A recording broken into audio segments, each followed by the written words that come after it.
My dear masters, my dear friends and my dear gods, எல்லோருக்கும் வணக்கம். நமக்கு எல்லாருக்குமே தெரியும், நாம இந்த உலகத்தில் ஒரு அனுபவத்திற்காக பிறவி எடுத்துள்ளோம் என்ற விஷயம். இந்த அனுபவங்கள் பெறணும் அப்படின்னா நமக்கு என்ன தேவை? இந்த பூலகத்துல ஒரு பிசிக்கல் பாடி இருக்கணும், பிசிக்கல் எக்ஸ்பீரியன்சஸ் பெறணும் அப்படின்னா ஒரு மனம், மைண்ட் வந்துட்டு ஒன்று தேவை. இது ரெண்டு இல்லாம எந்த அனுபவமும் நம்மளுக்கு வராது. இதற்கப்புறம் புத்தி என்பது தேவை. எந்த விதமான அனுபவம் நம்மளுக்கு தேவை அப்படின்ற விஷயம் தெரிஞ்சுக்கிறதுக்காக புத்தி என்பது வேண்டும். இந்த பௌதிக உடல் தாய் தந்தையர் மூலமா நம்மளுக்கு கிடைக்கும். புத்தி என்பது நாம் பெறும் அனுபவத்தின் மூலம் புத்தி என்பது வளரும். ஆனா மனம் என்பது எப்படி கிரியேட் ஆகும்? இந்த பூலகத்தின் மீது மனம் என்பது கிரியேட் ஆகணும் அப்படின்னா எல்லாரும் என்ன சொல்றாரு அப்படின்னா சொசைட்டியின் மூலம் கிரியேட் ஆகுது அப்படின்னு சொல்றாரு. சமூகம் மூலமா மனம் என்பது கிரியேட் ஆகும் அப்படின்னு சொல்றாரு. ஆனா எப்படி இந்த மனம் என்பது கிரியேட் ஆயிருக்கு? Of course that is correct. But mind create ஆகணும் அப்படின்னா அதுக்கு பின்னாடி என்ன தேவை அப்படின்னா லைட் அண்ட் சவுண்ட், சூரியனோட ஒளி மற்றும் சத்தம், சவுண்ட் தேவை. இது ரெண்டு மூலமா தான் மைண்ட் என்பது கிரியேட் ஆகும். பிசிக்கல் சென்சஸ் எல்லாமே இருக்கும் நம்முடைய உடல்ல. அந்த பிசிக்கல் சென்சஸ், அந்த பிசிக்கல் பாடி உபயோகிச்சு இந்த மனம் என்பது ரெண்டுமே கலந்து நமக்கு அனுபவம் என்பது கொடுக்கும். இந்த அனுபவத்தின் மூலம் புத்தி என்பது வளரும். இந்த ப்ராசஸ் ரிப்பீட் ஆக்கிட்டே இருக்கும். ஒவ்வொரு பிறவிலையும் நமக்கு டிஃப்ரெண்ட் கைண்ட் ஆஃப் எக்ஸ்பீரியன்சஸ் என்பது வருது. ஒரு பிறவில பாரத நாட்டு, இந்திய நாட்டுக்குள்ள வருவோம். அடுத்த பிறவில சைனா, அங்கே போவோம். இந்த மாதிரி வகை வகையான இடத்துல, வகை வகையான கலாச்சாரத்தில், வகை வகையான செயல்கள் எல்லாமே செய்ய செய்ய செய்ய செய்ய புத்தி என்பது அபாரமாக வளரும். இந்த புத்தி எப்படி உபயோகிக்கிறது அதுக்கு தெரியாது.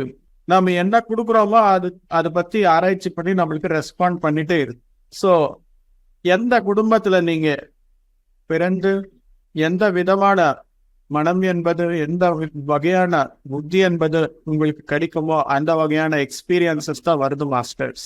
அதுக்காக சொல்லியிருக்காங்க, நம்முடைய புத்தியின் படி பிறவி, நம்முடைய பிறவியின் படி கர்மா, நம்முடைய கர்மாவின் படி வாழ்க்கை என்பது டிசைட் ஆகும் மாஸ்டர்ஸ். நிறைய பேர் சொல்லுவாங்க, எனக்கு ஏன் இவ்வளவு கஷ்டங்கள் வருது, எனக்கு ஏன் இந்த மாதிரி குடும்பத்துல நான் பிறந்தேன், எனக்கு ஏன் காசு பங்களா இல்ல, எனக்கு ஏன் இந்த மாதிரி குருமார்கள் என்பவரும் கிடைக்கல, இந்த மாதிரி கேள்விகள் எல்லாருக்குமே இருக்கும் இல்லையா? ஏன்னா மேல உலகத்துல உங்களுடைய பிளானிங் என்பது சரியா இல்ல, உங்களுடைய புத்தி அவ்வளவுதான் இருந்துச்சு. எல்லா பிரிவுகளுடைய கம்பைன்டு இன்டலெக்ட், அதாவது மொத்தமா எவ்வளவு புத்தி இருக்குதோ அதன்படி அடுத்த பிறவி என்பது டிசைட் ஆகும். எப்படியான பிறவி என்பது எனக்கு தேவை அப்படின்ற விஷயம். அதுக்காக மை டியர் மாஸ்டர்ஸ், நம்முடைய சூழ்நிலை ஒண்ணு இருக்கு அப்படின்னா நம்முடைய அனைத்து பிரிவில நம்ம பார்த்தோம் அப்படின்னா அந்த மாதிரி அனுபவம் இல்லை அப்படின்னு சொல்லி அர்த்தம். அதாவது ஆல்ரெடி நமக்கு அந்த மாதிரி அனுபவம் இருந்துச்சு அப்படின்னா இந்த பிறவில அந்த அனுபவத்திற்காக வர மாட்டோம். மொத்தமா ஒரு இசை என்பதே இல்லை நம்மளுடைய பிறவில, அனைத்து பிறவில, சோல்ஸ் ஜெர்னில அப்படின்னா இந்த பிறவில நம்ம ஃப்ளூட் வாசிச்சாலும், சித்தார் வாசிச்சாலும், வயலின் வாசிச்சாலும் அது வரவே வராது. ரொம்ப முயற்சி பண்ணணும். ஏன்னா அந்த ஞானம் இல்லை, புத்தி அந்த அளவுக்கு அனுபவத்திற்கு வரல. அதற்காக நம்முடைய சூழ்நிலைகள், நம்முடைய குடும்பம், நம்முடைய குடும்ப உறுப்பினர்கள், நம்முடைய தாய் நாடு, நம்முடைய தாய்மொழி எல்லாமே நாமே தேர்ந்தெடுத்து வந்திருக்கிறோம் நம்முடைய புத்தியின் படி. அந்த மாதிரி நம்முடைய பிறவியை பிளான் பண்ணி வந்திருக்கிறோம் சொல்லி அர்த்தம். நம்முடைய பிளானிங் எப்படி பண்ணிருக்கோமோ அந்த மாதிரி பிறவி எடுத்ததுக்கு அப்புறம் நான் ஒரு ஃப்ளூட்டிஸ்டாக இருக்கணும் அப்படின்னு சொல்லி வந்தாக்கா உங்களுக்கு ஃப்ளூட்டு தான் பிடிக்குமே அந்த பிறவில. நீங்க வந்த ஒரு சமையல்காரனாக நீங்க இரு அப்படின்னா அது பிடிக்காது அவருக்கு. ஏன்னா அது கிடையாது, அந்த பிறவிக்காக வரல. ஸோ இங்க அந்த பிறவில என்ன பண்றாரு? ஃப்ளூட் வாசிப்பாங்க, நிறைய இசை ஞானம் எல்லாமே கத்துப்பாங்க, அந்த கர்மாதையே பண்ணுவாங்க. மற்ற கர்மா அவருக்கு பிடிக்காது, பண்ண மாட்டாங்க. ஸோ அந்த மாதிரி நம்முடைய கர்மாக்கள் எல்லாமே நம்முடைய பிறவின் படி இருக்கும். எல்லாமே கர்மாக்கள் எல்லாமே பண்றோம். ஃப்ளூட் வாசிக்கிறாரு, நிறைய இசை ஞானம் எல்லாமே வாங்குறாரு, அந்த இசை ஞானம் எல்லாமே 4 பேருக்கு சொல்லி கொடுக்குறாரு.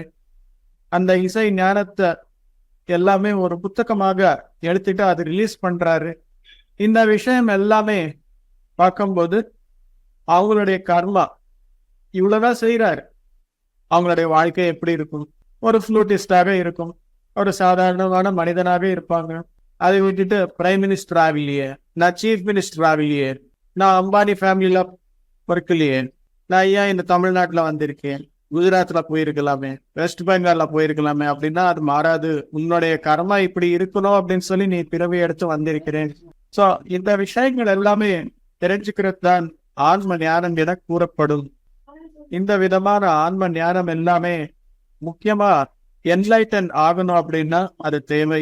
இந்த விதமான ஞானம் இல்லாம, இந்த விதமான புரிதல் இல்லாம என்லைட்டன்மெண்ட் என்பது கிடைக்கிறதுக்கு வாய்ப்பே இல்லை மாஸ்டர்ஸ். அதுக்காக இந்த புத்தியை வெளியே மட்டுமே உபயோகிக்காம நம்முடைய புத்தியை உள்முகம் செய்தால் என்ன ஆகும்? நம்ம பத்தி நமக்கு விளக்கம் என்பது வருது. உள்முகம் எப்படி செய்யறது? நம்ம உட்கார்ந்து தியானத்துல இருக்கும்போது புத்திக்கு எந்த வேலையும் கிடைக்காது. இப்ப ஏதாவது நம்ம கண்ணின் மூலமா பாக்குறோம், முன்னாடி ஏதோ ஒரு பஸ் போகுது, பஸ் வந்த உடனே நாம என்ன பண்றோம்? அந்த நம்பர் பாக்குறோம், இது பிராட்வேக்கு போகுமா, பெரங்குடிக்கு போகுமா, பூனமல்லி போகுமா, திருப்பூர் போகுமா, ஈரோடு போகுமான்னு சொல்லி நாம தெரிஞ்சுக்கிறோம். அதுதான் புத்தி, ரெக்கக்னைஸ் பண்றது.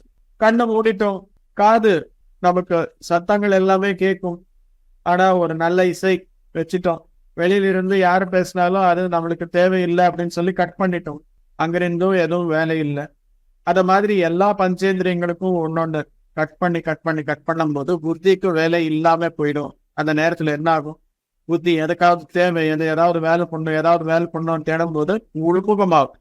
நான் என்னத்துக்காக வந்தேன், நான் இந்த சூழ்நிலை எதுக்காக கொண்டு வந்தேன் அப்படின்ற கேள்விகள் வரும்போது தியானத்துல ஆட்டோமேட்டிக்கா போன பிறவிகள் எல்லாமே பார்க்கும்போது அந்த பிறவில இருக்கிற நாலேஜ், விஸ்டம், அனுபவங்கள், ஞானங்கள் எல்லாமே இங்க இந்த பிறவிக்கு வரும்போது யூ வில் பிகம் என்லைட்டன்ட். அதுதான் தியானத்துடைய முக்கியத்துவம், சிறப்பு மை டியர் மாஸ்டர்ஸ். அதற்காக இந்த விதமான வாழ்க்கை யாரெல்லாம் வாழ்வார்களோ, அதாவது தியானம் செய்வார்களோ அவங்க எல்லாமே ஆன்ம ஞானிகளாக மாறுவாங்க மாஸ்டர்ஸ். இதுதான் தியான கல்வி என கூறப்படும். இந்த ஞான கல்வியை சொல்லிக் கொடுக்கறதுக்காகவே நாம் எல்லாரும் வந்திருக்கிறோம். அட்லீஸ்ட் நாம போறதுக்குள்ள ஒரு 1000 பேருக்கு ஆகட்டும் ஒருத்தர் நம்ம சொல்லும் போது ஆட்டோமேட்டிக்கா மேல உலகங்கள்ல நமக்கு ஒரு பெரிய மதிப்பு என்பது கிடைக்கும். எந்த மாதிரி மதிப்பு? யாரோ ஒருத்தர் வந்து சொல்ல மாட்டாங்க நீ நல்லது பண்ணிருக்க அப்படின்னு சொல்லி, நமக்கே ஒரு பெருமையாக இருக்கும். அதுதான் நமக்கு நாம கொடுக்குற மதிப்பு. இல்லைன்னா கில்ட்டி ஃபீலிங்ல ஏதோ அபராதம் பண்ணிருக்கணும், பாவம் பண்ணிருக்கணும் அப்படின்ற ஒரு உணர்வுல போகும்போது நம்முடைய புத்தி என்ன பண்ணும்? இந்த மாதிரி இருக்கக்கூடாது அப்படின்னு ரிப்பீட் த லைஃப் அப்படின்னு சொல்லி திரும்பி அதே சூழ்நிலைகள் எல்லாமே கொண்டு வருவோம். இந்த மாதிரி ஆன்மாக்கள் எத்தனையோ கோடி கணக்கான ஆன்மாக்கள் எல்லாமே இந்த பூவுலகத்துல வந்திருக்கிறார். அந்த ஆன்மாக்கள் எல்லாமே ரிலீஸ் ஆக்கி ஆன்ம ஞானிகளாக ரெடி பண்றதுக்காகவே இந்த ஞான பிரச்சாரம். இந்த பிரச்சாரத்துல ஒரு பங்காக ஞான யக்னங்கள் எல்லாமே நடத்தப்படும்.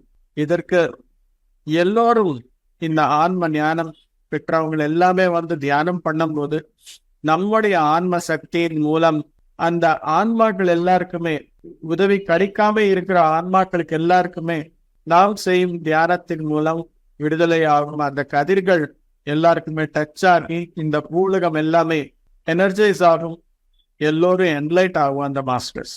அதற்காகவே யக்னம் செய்கிறோம். இந்த யக்னத்திற்கு நீங்க எல்லோரும் வரணும் அப்படின்னு சொல்லி வேண்டிக்கிறோம். உங்களுடைய உதவி மிக்க முக்கியம் என்று கேட்டுக்கிறோம் மாஸ்டர்ஸ். Thank you very much. எல்லாருக்கும் நன்றி.